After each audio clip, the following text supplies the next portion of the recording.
Instead of hiding from death, Sam seemed to go out of his way to meet it.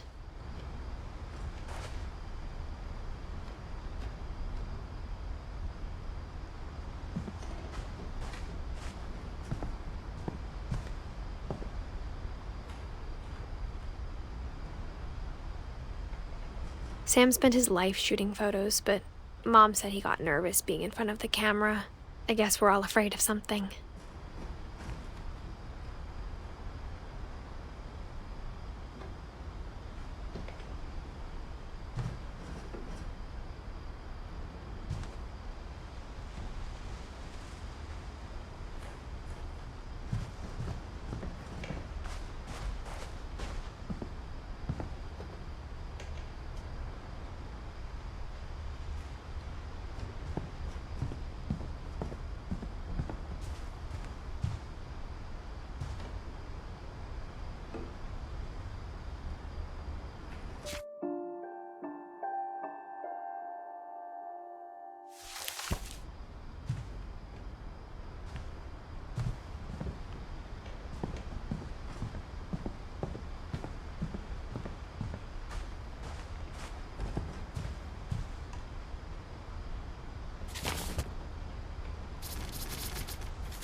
Dawn, I promise, you'll never forget this weekend.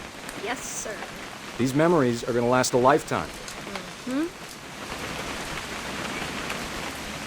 I gonna have to shoot anything?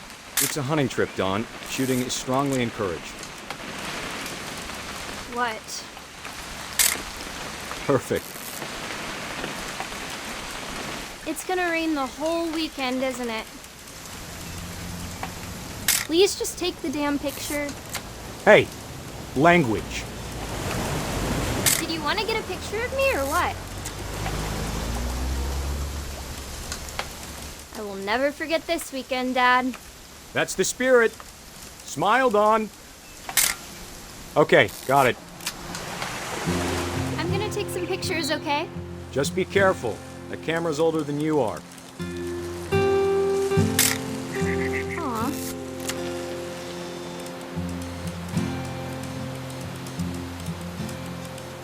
You're right, Dad. It's starting to clear up. Still freezing, though.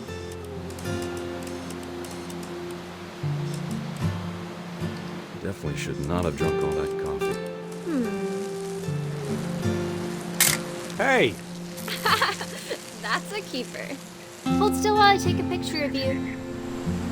I'm just saying, I'm not always gonna be here, Dawn. You'll need to remember this stuff, if you want to survive. I'll be fine, Dad. You know who else thought he was gonna be fine? Some guy who died. Dawn, I'm being serious. I know, Dad. You're always serious. Doesn't being out here make you want to chill out? Well, to tell you the truth, I haven't been out here in 20 years.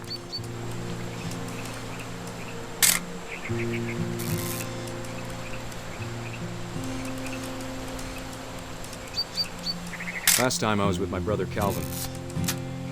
Man, that was a great trip. Your grandpa Sven taught us how to fish, how to build a fire. Dawn, don't you think you could find something more interesting to photograph? We found an old logging trail. There were deer everywhere. I bet if I could remember where that trail was, we'd spot a buck for you in no time. Give me a minute to check the map.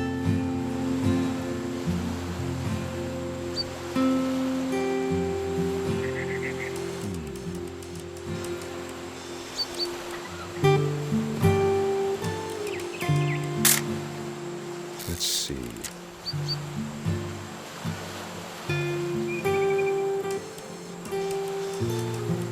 Maybe.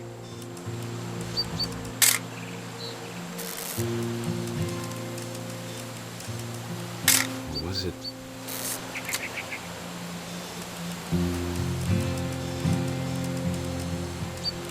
Dad!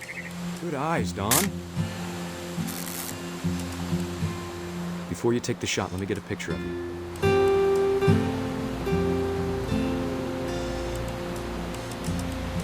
Dad, I... Just breathe. Turn off your imagination. Focus.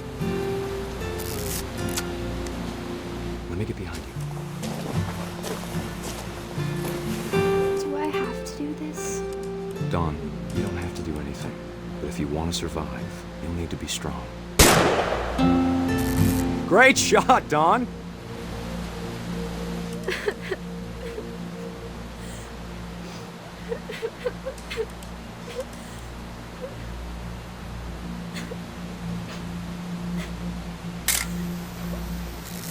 I'm proud of you, Dawn. Always remember that, okay? Dad, it's twitching. I think That's it's totally so... normal, Dawn. Just focus on the camera. Try not to think about... Dad!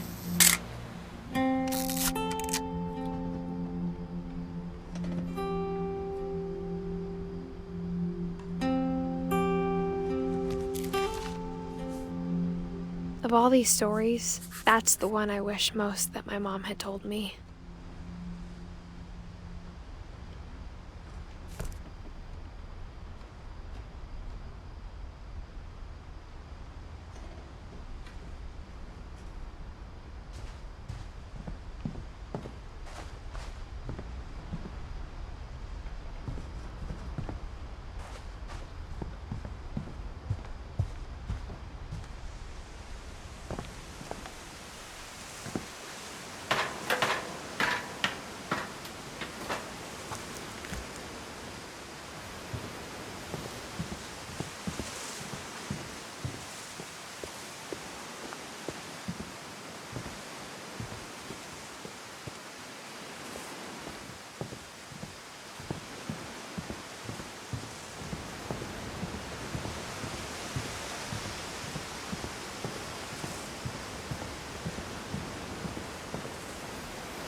After Sam died, my mom and Edie got really close.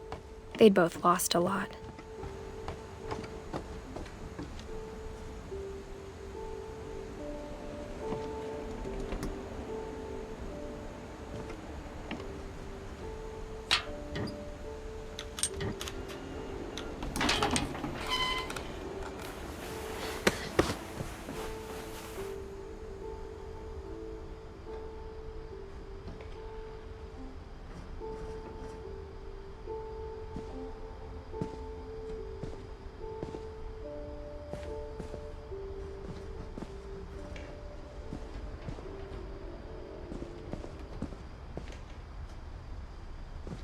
I can't imagine my mom ever writing poetry, and yet...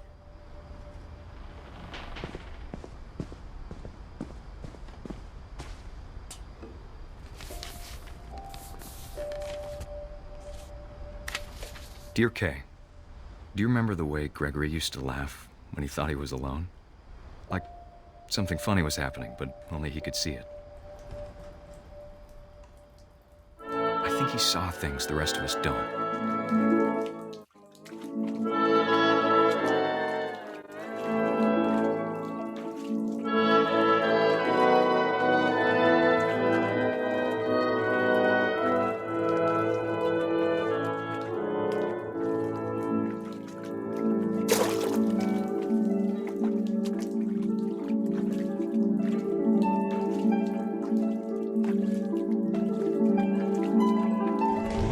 Over, Gregory. It's time to... Hold on, sweetie. Hello? Sam, I told you I don't want to talk right now. I wonder what he saw. What his world was like.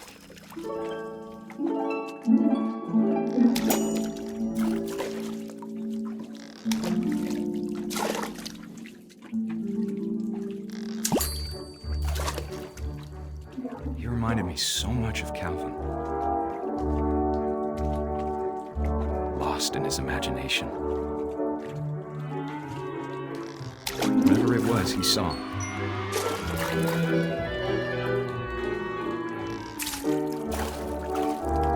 It sure made him happy.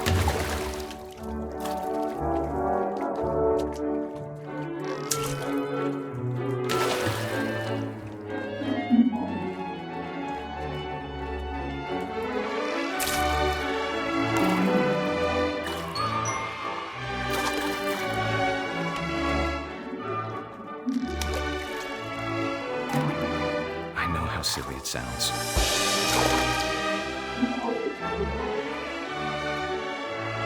But I worried about a baby being too happy. But I could feel him slipping away. Sorry about that, Gregory. I know you did everything you could. Maybe if I hadn't called that night. Damn it. Hold on, I don't want Gregory to hear this. I wish he could have told us about the world he saw.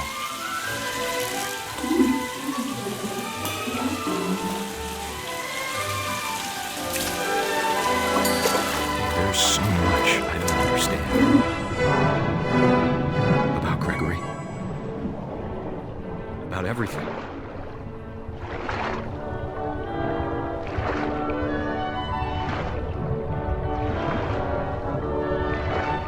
But I know what happened wasn't your fault.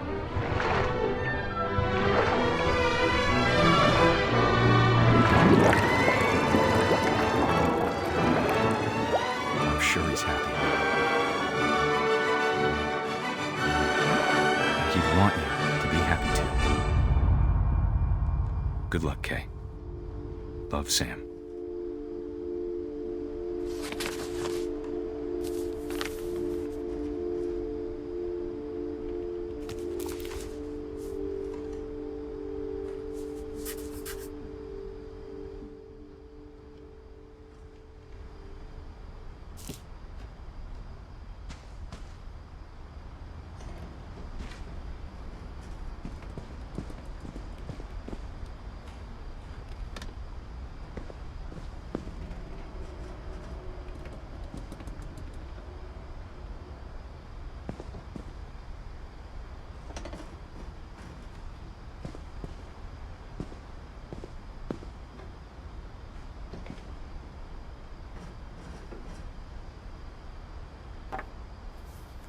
A poem for Gus, who always said the wedding was a bad idea.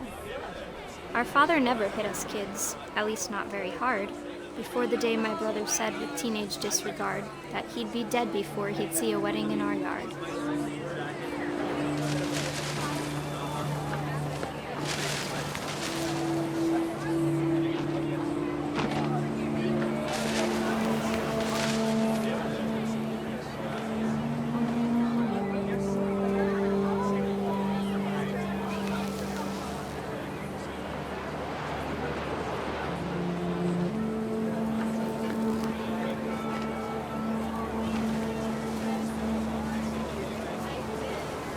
My father made him come, of course, but Gus stood far apart, just flew his kite and bottled up the storm inside his heart.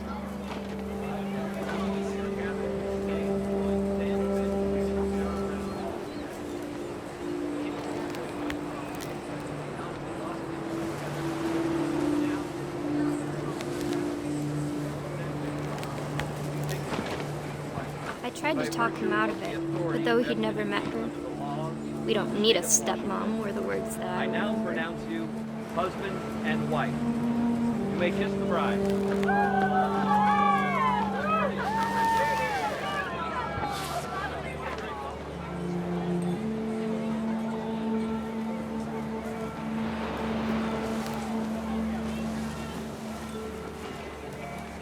When the time for photos came, Dad ordered him to come here. But Gus declined and as a sign held up his middle finger.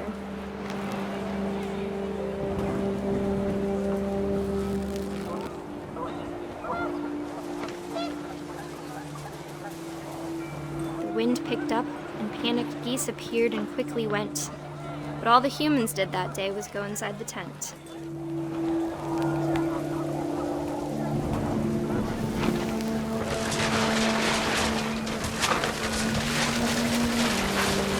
The rain came down in buckets then, but no one seemed afraid that nature might destroy the tent our dad had crudely made.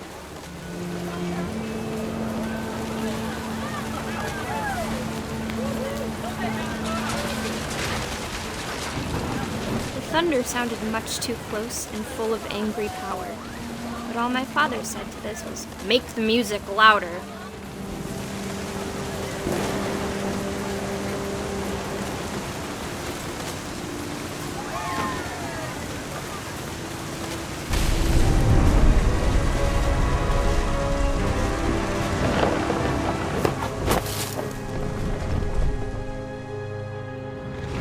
I wish that I could truly say I thought about you on that day.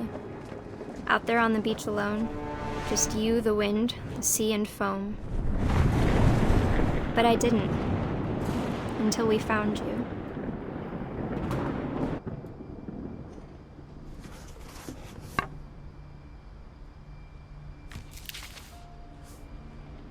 She never talked about him, but Mom told me once if I was a boy, they were going to name me Gus.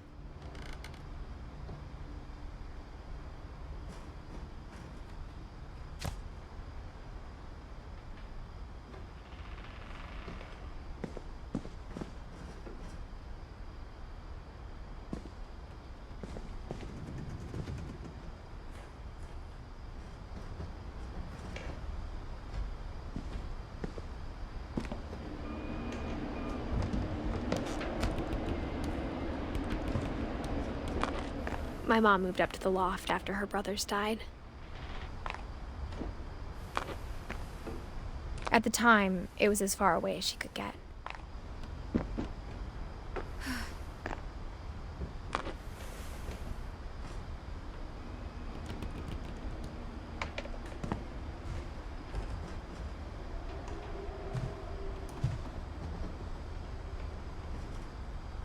Religion was another thing my mom never talked about, but I think it helped her a lot after her dad died.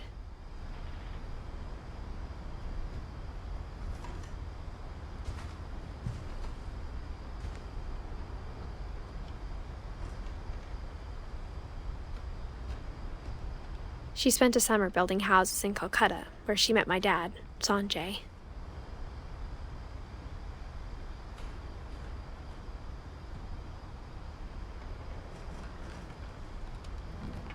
My mom moved to India a week after graduation and got a job teaching English. Louis was born a year later.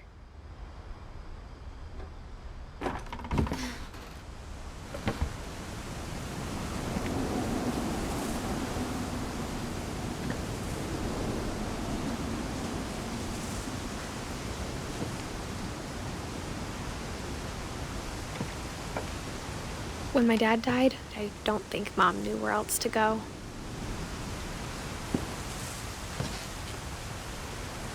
I'm sure Edie was happy to have her back.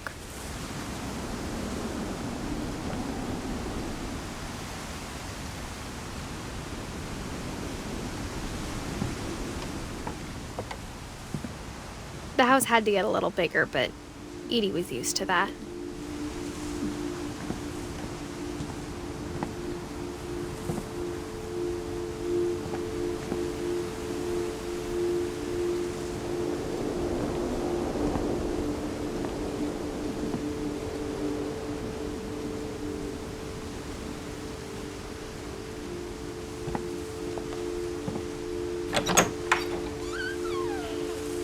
And for a while, things were good, almost normal.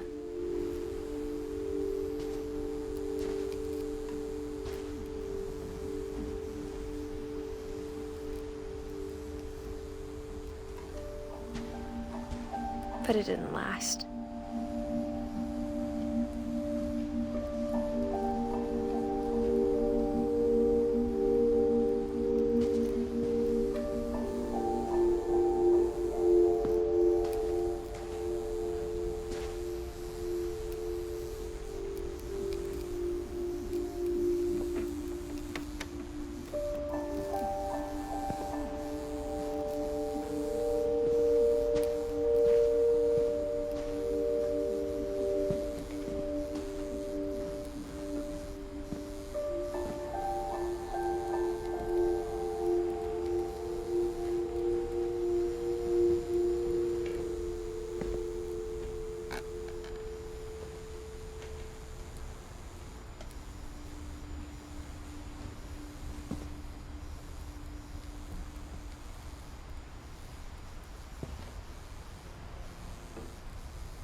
beginning of the end was Milton's 10th birthday, when Edie gave him a castle.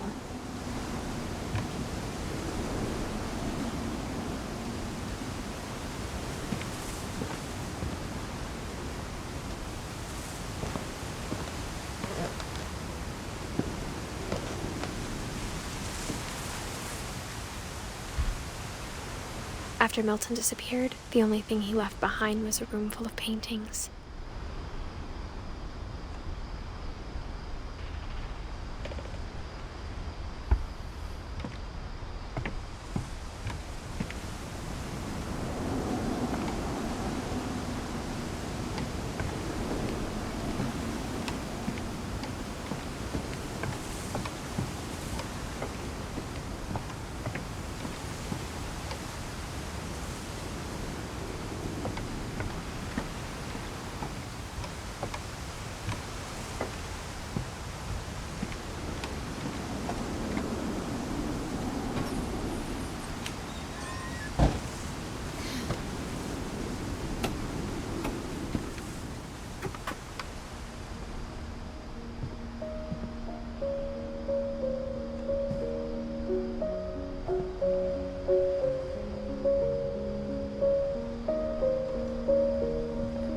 I think Edie was happy to finally have another painter in the family.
Milton Finch in The Magic Paintbrush.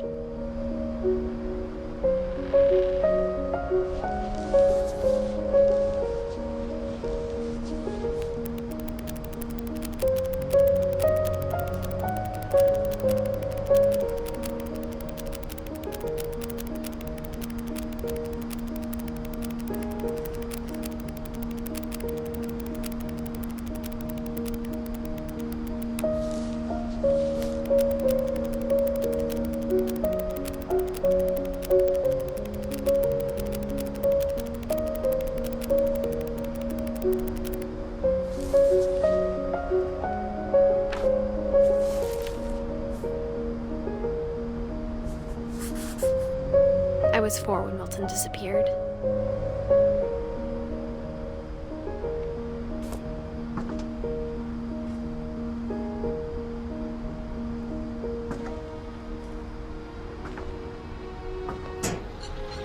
Mom spent months searching for my brother. Then she sealed the doors.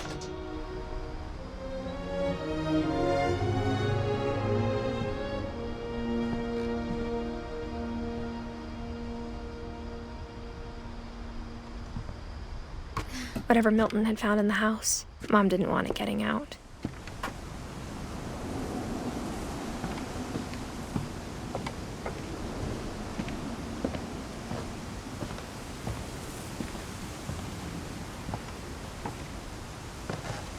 Mom definitely blamed Edie, but I think Louis blamed himself. After he graduated, he just spent more and more time in his room, until Mom got him a job at the cannery.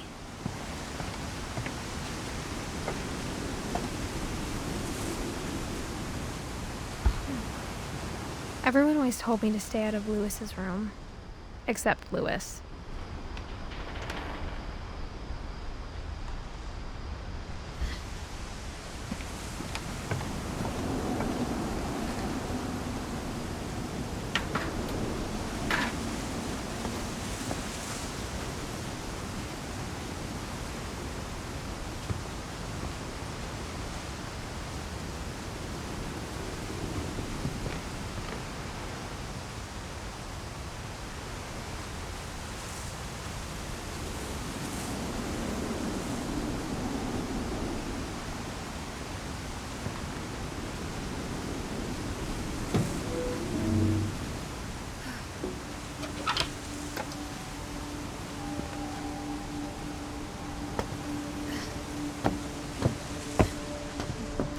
Lewis's room smelled very, very familiar.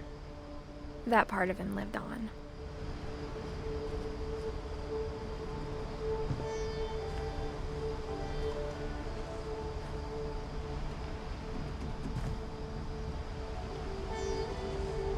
He was so proud of being Indian. I think for him, it was a way to be something other than just a Finch.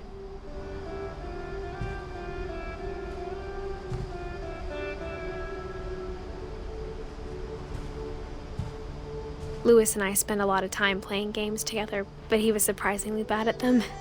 He died a lot.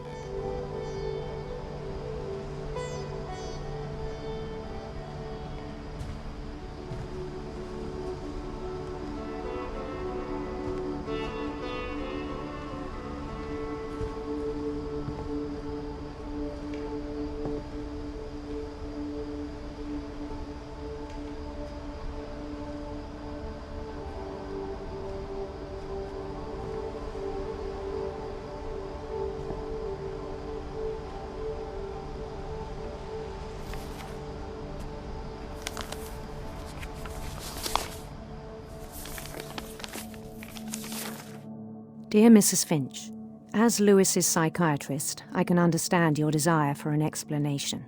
As I see it, the trouble began in January, shortly after we convinced your son to seek treatment for substance abuse. Newly sober, I believe Lewis first noticed the monotony of his daily life.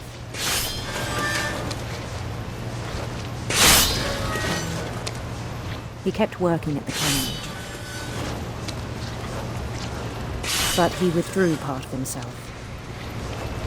In our sessions, I saw the same behavior. His mind began to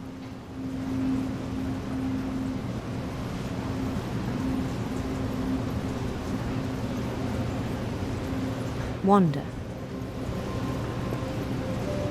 I asked him to describe it. He said he started small, imagining a labyrinth.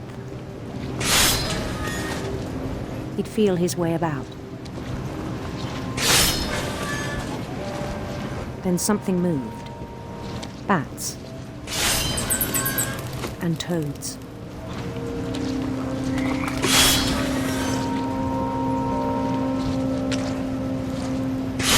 And things that have not names.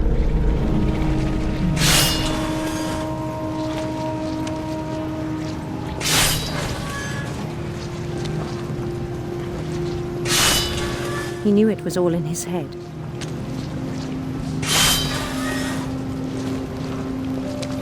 But he took it very seriously. I had hoped he'd find himself.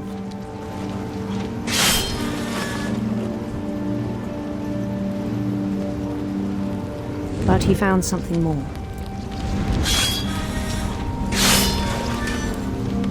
I worried about him then. Daydreaming at the cannery.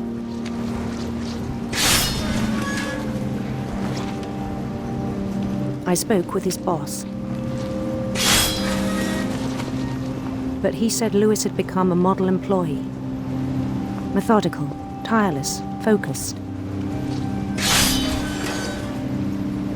Like a whole new Lewis. So I let him go on.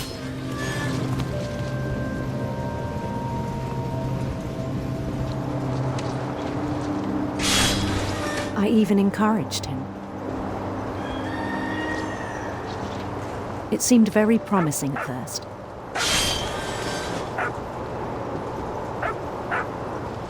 He told me he'd made a new friend.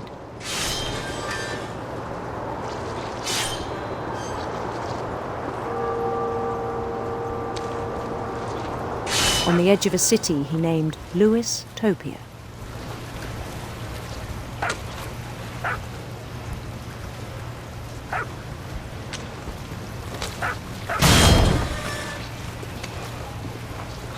He built the city up slowly, brick by brick. Then he made musicians.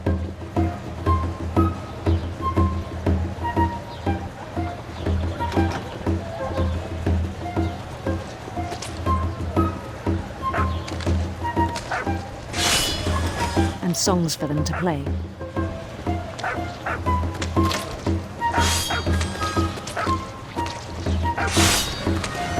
He talked about starting a band.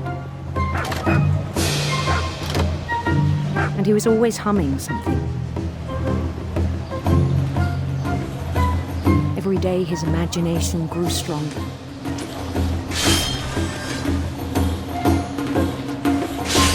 He no longer spoke at the cannery. But his chopping was as reliable as ever. Then one day it struck him that all the cheering crowds, even the stones under his feet, were all in his imagination. So he could do whatever he wished.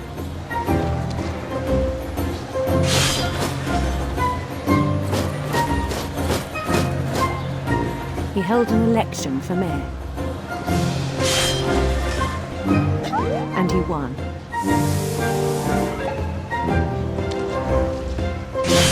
They begged him to stay, but his mind was already wandering.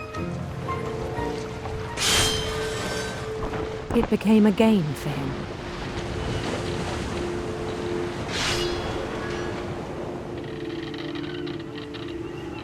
He'd conquer a city, then immediately push on.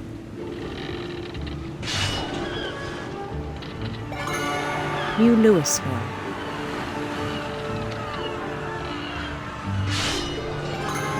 St. Louis. He started drifting away from our reality.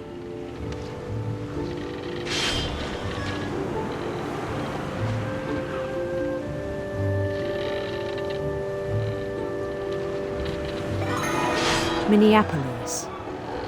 Until one day he forgot to go home from the cannery.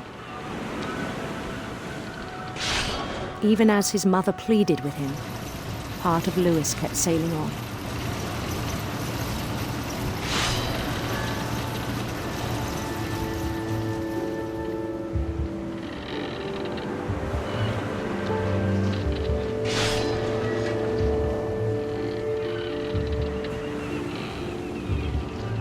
In Louisburg, he heard rumors of a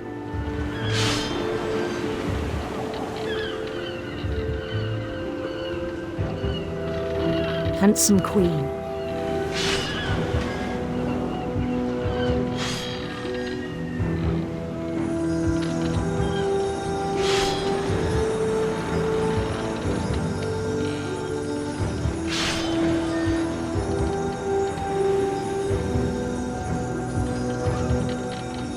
The queen was on her own quest for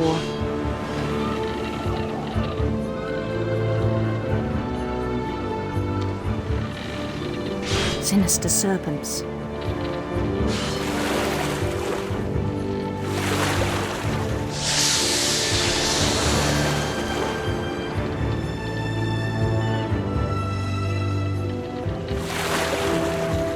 He followed the sound of her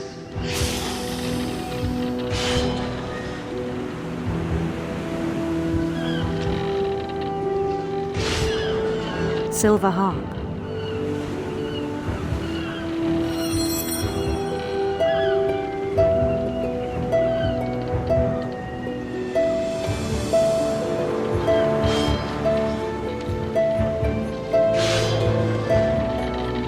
His chase led him to a golden palace east of the sun and west of the moon.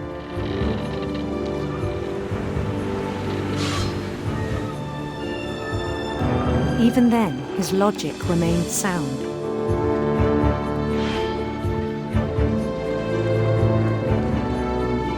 He knew the world was all in his imagination.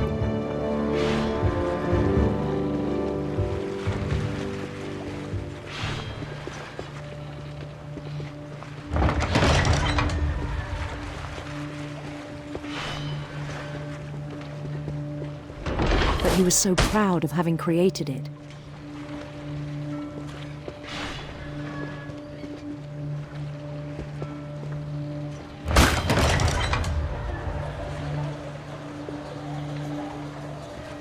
In his own eyes, he'd become something greater than a king.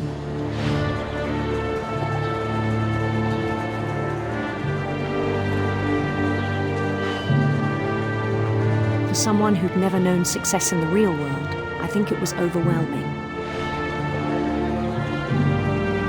And then it struck him that the real Lewis was not the one chopping salmon, but the one climbing the steps of a golden palace.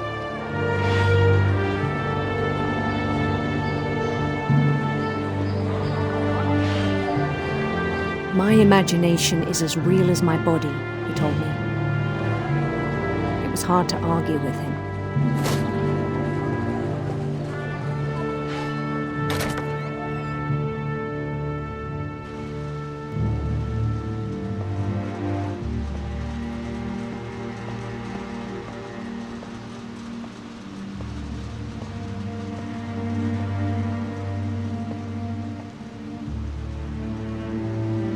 I began to forget the world we know.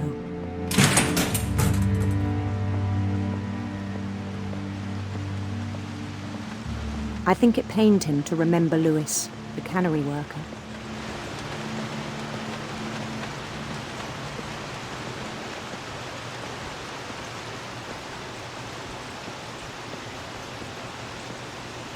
He began to despise the man with a royal contempt.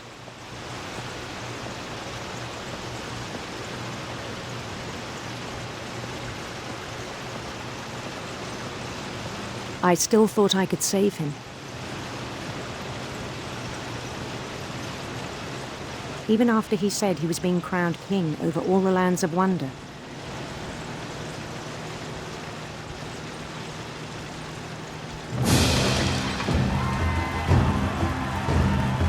The palace would be packed with his companions.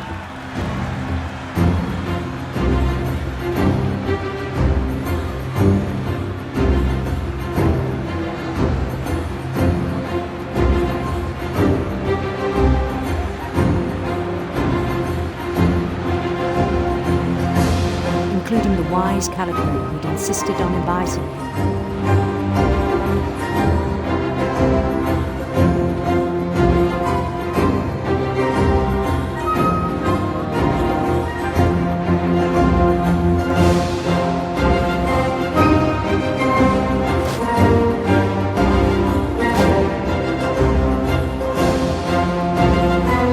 His queen waited, holding his crown.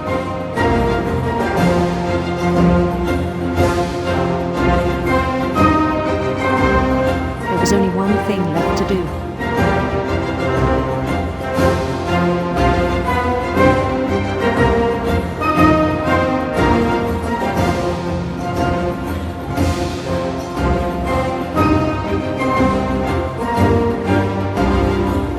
Bend down his head.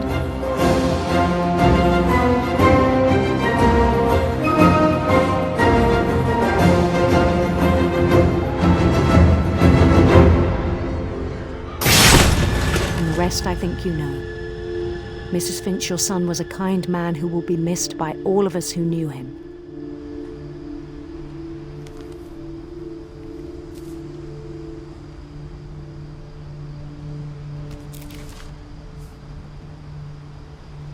My brother was really cool.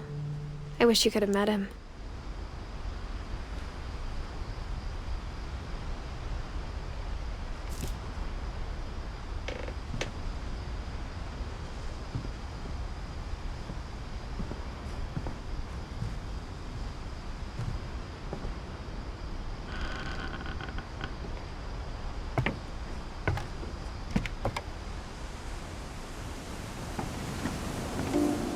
On the way back from Lewis's funeral, my mom told me to start packing. She waited until the day before we left to tell Edie. I'm not sure if she wanted to make it easier or harder.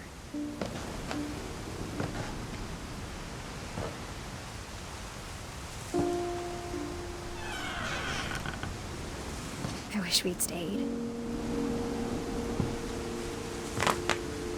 But I understand why we left.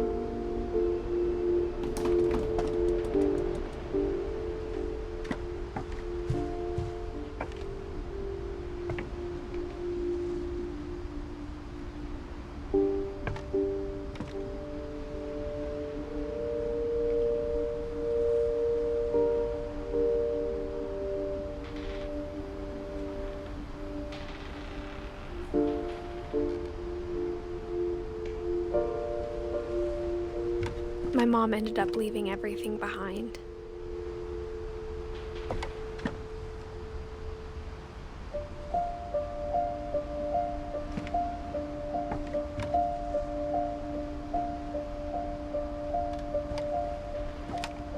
What happened that night had been coming for a long time.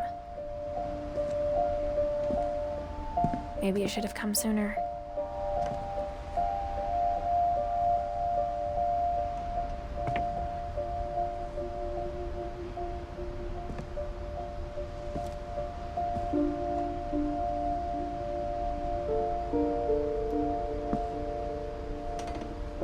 But it had to end one way or another. All that's left now is to tell you about that last night.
That whole last day, Edie just watched us pack and didn't say a word. Until supper, when she raised her glass and said, "To our final night together, and all our final nights apart." Grandma, you know what I said about alcohol. Some of your medications are very Edith, specific. I left a present for you in the hallway. Why don't you go open it? The grown-ups have to argue now. I'm sorry, you're right. We're all leaving tomorrow. Let's just enjoy our last... I'm not leaving. Edith, you're excused.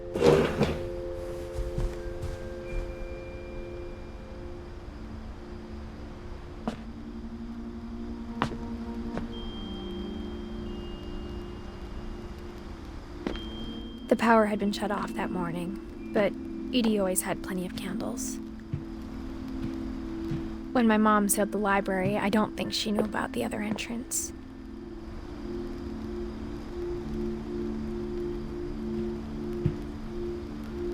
Or that Edie had a key to it.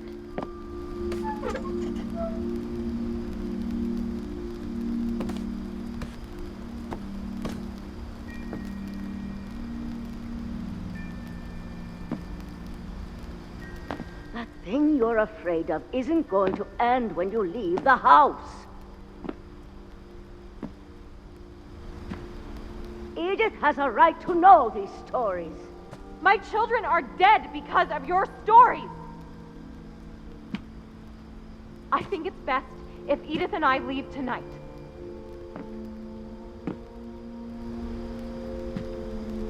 We'll have the nursing home send a van for you in the morning, okay?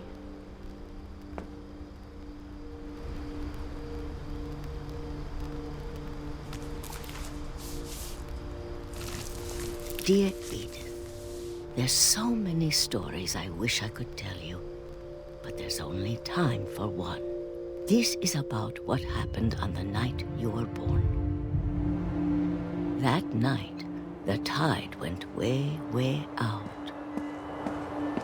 It was the first and last time I ever saw the old house aground. There'd been an earthquake out in the middle of the ocean. They called it the lowest tide in 1,000 years. God, it smelled awful. You know, I've seen that house every day of my life.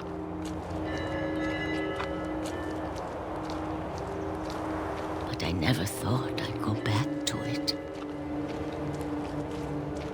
When the fog rolled in, I lost my way.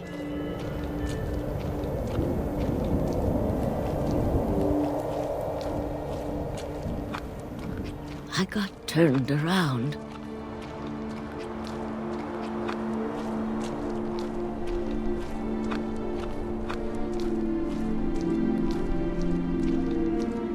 For a while, I wondered.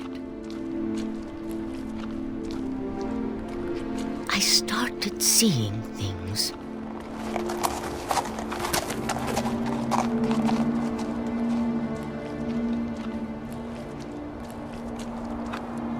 Things I'd forgotten had ever existed.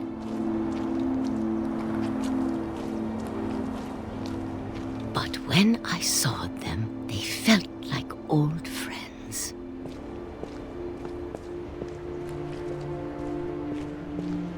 That night, a lot of things came back to me. Or maybe I came back to them.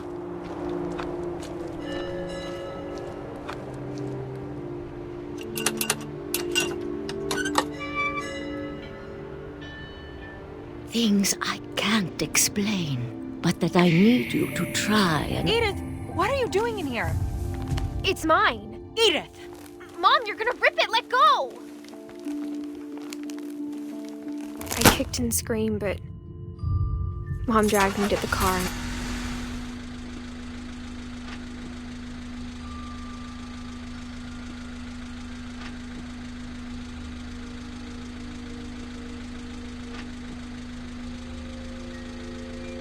I never saw Great-Grandma Edie again. The next morning, the band came to pick her up, but she was already gone. After that, we moved around a lot.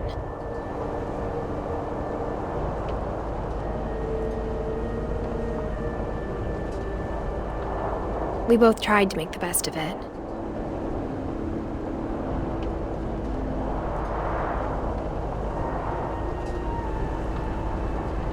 A few years went by.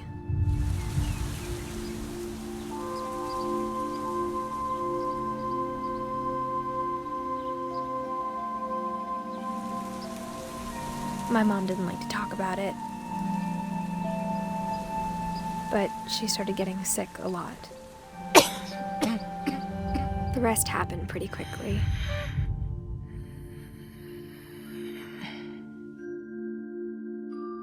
She got better for a while, and then she didn't. And then I was alone.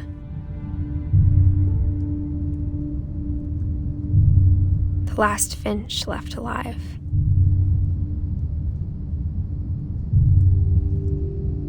Until I found out about you. I'm still not sure what to tell you about all this. If we lived forever, maybe we'd have time to understand things. But as it is, I think the best we can do is try to open our eyes. And appreciate how strange and brief all of this is.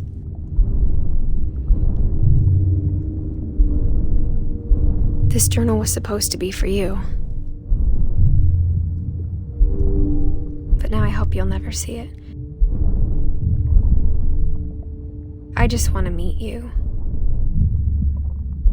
And tell you all these stories myself. But I guess if you're reading this now, things didn't work out that way.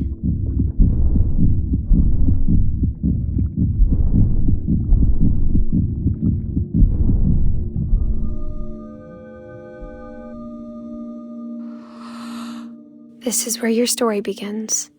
I'm sorry I won't be there to see it. It's a lot to ask, but I don't want you to be sad that I'm gone. I want you to be amazed that any of us ever had a chance to be here at all.